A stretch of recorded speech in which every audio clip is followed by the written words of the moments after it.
Welcome to Bumpdate 25 weeks / 24 because I missed last week.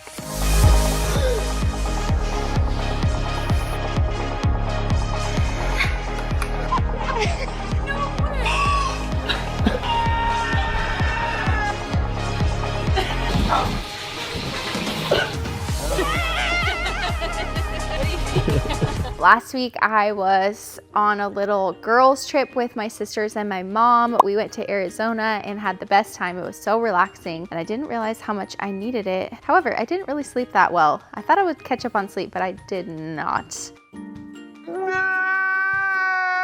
Which brings me to symptoms. The insomnia is definitely real, and it's worse when you have a child that still wakes up in the night, wants to sleep in your bed, but you tell her that she can't. She fusses about it and then sleeps in her toddler bed and then has had a cough the last couple of days. It's just not been good sleep. But I thought that I would get sleep last week on my trip, and I did get more connected hours, but it was just, I think the time difference, it was 2-hour time difference. So like I was waking up at 4 thinking it was 6 a.m., like my body thinking it was 6 a.m. And yeah, it was just off. What's funny though is that I don't get a lot of sleep, but I feel fine. Like I can tell I'm tired, but something in my body is just kind of like keeping me awake. So that's definitely a new symptom, is the, I don't know, insomnia. It's been going on for a couple weeks now. I found it hilarious. I watched the 25-week video from last time with Letty, and I was talking about pelvic pain, which I haven't really had a lot of pelvic pain, I think because your body's already kind of changed this way before. It just kind of like knows what to do. So pelvic pain hasn't been really as big of a thing this pregnancy. In the video, I was talking about how it's harder to tie my shoes, it's harder to like sit down and grab something from the side. And so I was laughing because I personally didn't think that that was happening yet last time. But I guess it was because I documented it, that's the reason why I document all this, because it's so fun to look back on. But that's definitely happening. I feel so much bigger right now. Rib pain, my right side rib pain is sometimes, like some days it's constant and I can't get it to go away. But if I stretch and, you know, I'm really adamant about like sitting and sleeping in certain positions, then it's better. But I would say that that's definitely a symptom that crept up on me the last 2 weeks. I definitely feel more tired, but I think it's probably just from lack of good sleep. I do have some nausea coming back in and out sometimes. I'm not really sure what it's about. I don't think it's from blood sugar lowering, like, you know, when you're really hungry, when you're pregnant and you have to eat like right away. I don't think it's that. I think it's more related to maybe my indigestion stuff. I'm definitely getting a little bit more heartburn and have to take Tums a little bit more often, like at night if I make bad food choices. But overall, I think that's, yeah, lower back pain, glute pain, leg pain if I lay in a certain way. So it's just like your body just starts to ache, especially if you lay or sit in different positions that you shouldn't. That's it for symptoms. As far as cravings go, I incorporated some eggs this week because I really wanted them. I can't have them unless they're baked at a high temperature for a long period of time. It's like sensitivity / allergy type thing. So I made egg casserole. I didn't really, and it hasn't hurt my stomach, thankfully, yet. I haven't noticed anything different. So I'm glad that I'm eating eggs again now. Pad Thai, no, just Thai food in general was a big craving of mine. So I had that while I was on my trip. Ice cream is still up there. But yeah, otherwise I don't really sit around thinking about foods that I want to eat. But if I see foods that look really yummy, then I'll definitely think about ordering or making something similar. As far as aversions go, coffee for sure still is up there. Just like, I think it just adds to my heartburn. I stopped eating grapes because normally I can't eat them anyway, but they sounded so good that I started incorporating them and they just hurt my stomach. Tomatoes for sure seem to always agitate my heartburn. So a lot of my aversions have to do just with like my heartburn stuff and not wanting to agitate my indigestion and that whole system. As far as workouts go, I got a good like break on my trip for sure.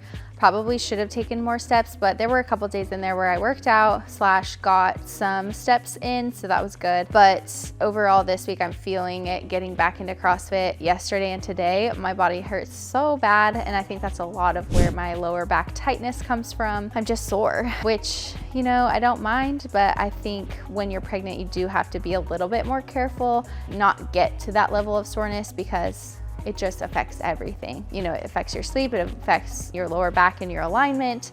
So I just have to be careful. So like, I'm definitely sore today. I'll probably just work out at the regular gym tomorrow just to be safe and not agitate anything at this point. Otherwise, I do feel energized in my workouts, and I'm finding that I'm doing like probably 3 or 4 workouts a week. Oh, regarding workouts, I do feel like lifts have been harder because now I'm bigger. In the last 2 weeks, I feel like deadlifts got harder, and like anything with a barbell just got harder to do, but I'm still trying to do at least some. So like with my deadlifts, I'll put the barbell up like elevated so that I can reach it better. I'm not like crunching my stomach and rounding my back to reach it for deadlifts or cleans or something like that. And then for like pull-ups, I'm doing jumping pull-ups instead of regular. So just trying to protect my body and protect my core. All right, let's talk about the baby. I feel like he's gotten so much bigger. I swear he's like doubled in size. I have had my 20-week, was that my 24? No, it was my 24-week appointment. So I'll go for one more 28-week appointment in October. And then after that, everything will be 2-week appointments up until 36 weeks, and then everything after that is every week. But apparently I need a growth scan, so like an ultrasound at every single next appointment, which I'm excited about. I just didn't realize that the high-risk doctor wanted me to do that, which is fine, just to like make sure he's doing okay. So anyway, we'll get to see him like every single time, which is really actually exciting. I wish they did that every time. The baby is the size of a stack of pancakes or a rutabaga. So like, I don't know, this big, maybe 13 inches from head to toe and 1.8 pounds, which I swear this kid's like 2 pounds already. We'll just see. Basically now what happens is he's just gonna get fatter and plumper every single time and grow more hair. So I hope he has a lot of hair. And it says your baby spends most of their time sleeping, and cycles between or like REM sleep are every 20 to 40 minutes, which is so interesting. He definitely moves a lot, and it's always pretty consistent at certain times of the day. So I feel like he has like a pattern, although I feel like he should be up right now and he's not. So we'll just see. Maybe if I drink some more ice water, he'll wake up mid-video. Yep, felt some kind of kick around. He didn't like that ice water. Stop it. Get some help. As far as baby products, everything I got in Arizona is clothing for the baby. I wish I need to like show a big haul for it because it's all just so cute. Mostly like sale items because I don't like to buy baby stuff that's full price. I don't know, you can comment below if you're the same way, but I just feel like they don't wear it very long. So it's just better to buy it secondhand or not full price. However, I did get this Promptly journal because it goes from the womb. So like you can write things, it's like a journal about your pregnancy, and then every year up to 18 years old. So then you give it to them when they're 18 and leaving the house. I have one for Letty, it's pink. It's called Promptly Journals, and I'll just link it below on Amazon. But like for instance, in pregnancy, it goes, there's like a couple pages for first trimester, second trimester, third, and then like postpartum, like how, you know, the labor process. You just get to journal like all these special moments in one book until they're 18. And I think that's so cool. So anyway, that was my product of the week for baby. I'm also laughing at this part, the highs and lows of the week. Last time I had been gone, or Brad and I both had been gone for our clothing brand, which we don't still do. We were gone all week, just like I was gone last week. And then when we got back, we had a lot of stuff to deal with business-wise. And honestly, it was the same thing. It was like I was gone last week, which was the high of the week, being gone and like on a vacation. But then the low of the week, there was like 5 things that went majorly wrong, and they are super stressful. Had to deal with all of those.